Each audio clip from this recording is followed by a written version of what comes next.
Scale ব্যৱহাৰ নকৰি কেনেকৈ ছবি আঁকিব পাৰি ইয়াতে দেখুৱাই হৈছে। মই কিতাপ এই ধৰণে কিছুমান ছবি আঁকিম, আপোনালোকে চাই থাকিব। এই ছবিসমূহ কেনেকৈ আঁকিব পাৰি স্কেল ব্যৱহাৰ নকৰাকৈ তাৰে মই আপোনালোকক দেখুৱাম। ইয়াৰ বাবে যিসকল ছাত্ৰ ছাত্ৰীয়ে মই ভিডিঅ'টো চাই আছে তেওঁলোকে এটা কথা নিশ্চয় জানিব পাৰে বা তেওঁলোকে জানে কিছুমানে, যে আমি প্ৰথম ৰেখাবিলাক আমি প্ৰথমতে আঁকিব লাগিব। তাৰপিছত আমি এই ধৰণে স্কেল ব্যৱহাৰ নকৰাকৈ আমি ছবি আঁকিব পাৰিম। ইয়াৰ বিভিন্ন সকলো ধৰণৰ ছবি আঁকিব পাৰিব।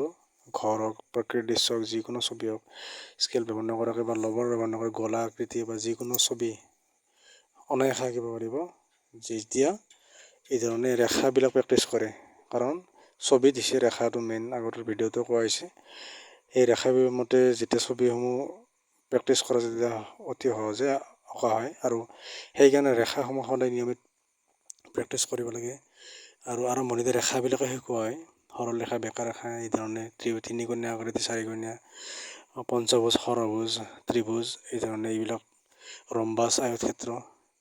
সেইকাৰণে চাওক মই কিতাপ আঁকিছোঁ, তাৰপিছত ঘৰতে আঁকিছোঁ আৰু উন্নতি আঁকিম, চাই থাকক।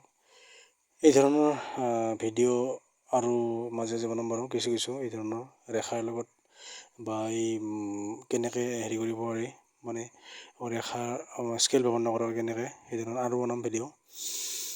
বহুতেই ভিডিঅ' দিব কাৰণে তাৰ বাবে বহুত অলপ হেৰি আছে, দুখিত।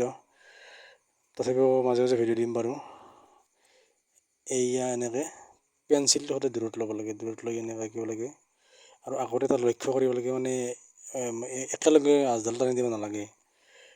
যদি হাতৰ প্ৰেক্টিছটো ঠিক হয় তেতিয়াতো কথা নাই বাৰু, এবাৰতে টানিব লাগে। কিন্তু প্ৰথমতে ষ্টেপ বাই ষ্টেপ, মানে অলপ অলপকৈ কমকৈ এনেকৈ আঁচবিলাক টনাৰ অভ্যাস কৰিব লাগে। তেতিয়া অনায়াসে এবাৰতে টানিব পাৰি আৰু যিকোনো ছবি আঁকিব পাৰি।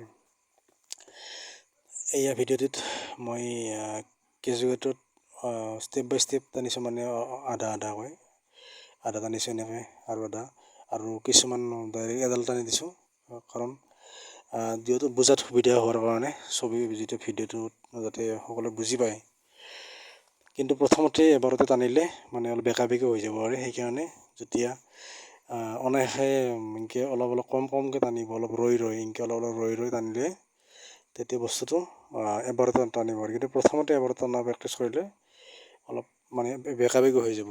কিন্তু প্ৰথমতে কি কৰিব লাগিব, ৰেখাবিলাক প্ৰেক্টিছ কৰিলে এইবিলাক ধুনীয়াকৈ আঁকিব পাৰিব। ধন্যবাদ সকলোকে চাই থাকিবৰ বাবে।